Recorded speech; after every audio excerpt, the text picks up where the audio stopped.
আমাদের জাজেস প্যানেলে আমি দেখতে পাচ্ছি আমাদের বিডিএফ এর সিনিয়র ভাইস প্রেসিডেন্ট ওয়ান নাদিমুল্লাহ ভাই বসে আছেন। নাদিমুল্লাহ ভাইয়ের জন্য সবাই জোরে একটা হাততালি দিবেন সবাই।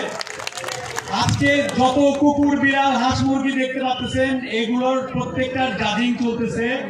যতগুলো এনিমেল আছে সবগুলো বিভিন্ন ক্যাটাগরিতে পুরস্কারের ব্যবস্থা আছে। আগামী কালকে সন্ধ্যার পর পুরস্কারগুলো দেওয়া হবে।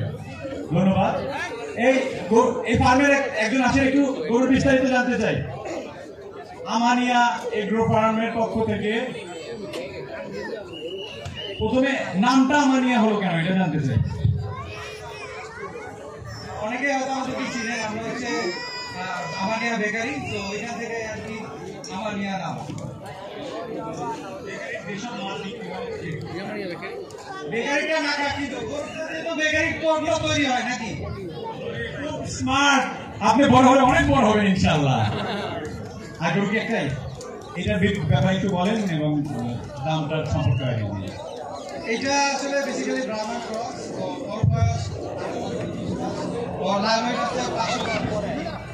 নতুন দুটা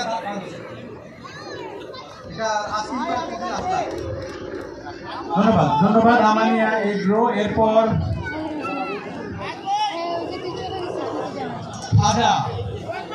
খাজা এগ্রোর মালিক খাজাকে আমি দেখতে পাচ্ছি লাল টুকটুকে একটা টি শার্ট পরে। একটু আগে আমি ওকে দেখছিলাম রিক্সায় চড়ে যাচ্ছিল। কোথায় যাচ্ছিল? বাংলাদেশের একমাত্র স্বীকৃত কাউবয় মোহাম্মদ ইমরান হোসেনের জন্য জোরে একটা হাততালি হবে দর্শক। আজকে আমাদের কৃষকদের যারা আমরা খামারি তাদের জন্য সবচেয়ে বড় একটা দিন, যেখানে আমরা মাননীয় প্রধানমন্ত্রীর কাছে প্রান্তিক পর্যায়ে কৃষকদের সকল দাবি দাবা আগান হচ্ছে আগান দিচ্ছে। সরি ইমরান ভাই, তারিখ খুব বেশি করে দিতে পারলাম না। আদানের পর আবার তালি দেওয়া নিচ্ছি সবাইকে দিয়ে। আমরা আদানের জন্য জাস্ট 1-1.5 মিনিটের একটা বিরতি।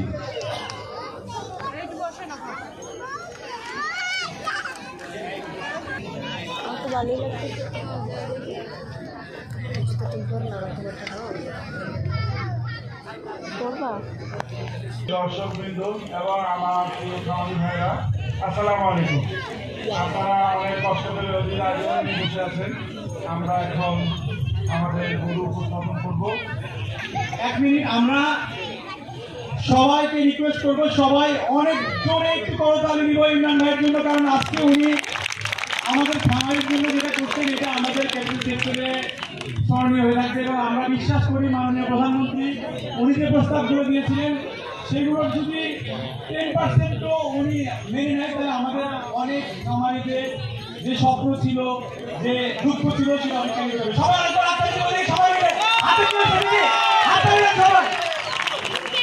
থ্যাংক ইউ আজকে আসলে আমাদের জন্য অনেক স্পেশাল একটা দিন ছিল। আমাদের সকল আশেপাশে আসছিলেন আমাদের সভাপতি মাননীয় প্রধানমন্ত্রী জননেত্রী শেখ হাসিনা। এটা আসলে বাংলাদেশের ইতিহাসে কোনো প্রধানমন্ত্রী আসছেন এই প্রাণী সম্পদ প্রদর্শন উদ্বোধন করার জন্য। এটা আসলে আমাদের হিসাবে